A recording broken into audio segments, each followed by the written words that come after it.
Who is the most infuriating person you have ever met? You know how dumb koalas are? I met this guy at my high school, and he is just like a koala. I was watching him in the canteen, everyone else in the food line was holding a tray. He went up to the dinner lady with bare hands and asked for food. When she asked him where his tray was, he looked around and said, "Huh? My name is Andy." Confused, the dinner lady ignored his strange response and asked him what he wanted, and he said burger and fries, which were not on the menu, so she offered him something else. He said, "No, I only eat burgers and fries, other food is weird." Eventually, he took something else but asked the same dinner lady to bring it to his table. Of course, she laughed and told him to do it himself, but he protested and said he was tired from class. He resembled a large potato, so this request was hardly a stretch of the imagination. He couldn't be bothered to carry his food, and instead sat and patiently waited. I sat opposite him, fascinated by how slowly he ate his food. It was almost like he was savoring every mouthful. I watched him as he tried to work out how to hold his knife, and I offered to help him, but he just gazed at me and eventually said, "I think I know how to use a knife, thanks." He was so irritating. I didn't understand why he was so rude to me. Later in class,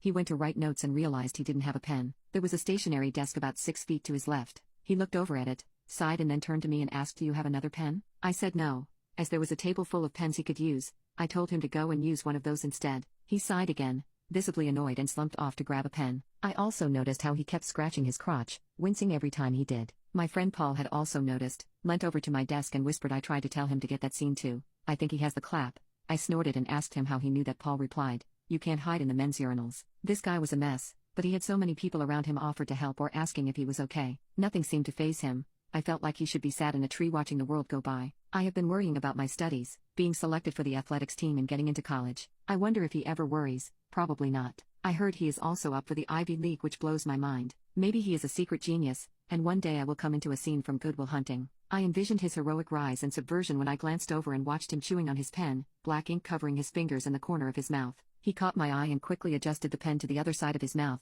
and I smiled to myself. Surely, if he was applying for college, then I should be able to get in. After class, Paul caught up with me and told me that Andy's parents went away on vacation last summer, leaving him at home. Apparently, he almost starved to death because he ran out of burgers and was too lazy to make his own food. On those days when I am filled with self-doubt, thinking about Andy sometimes gives me the courage to go on in life.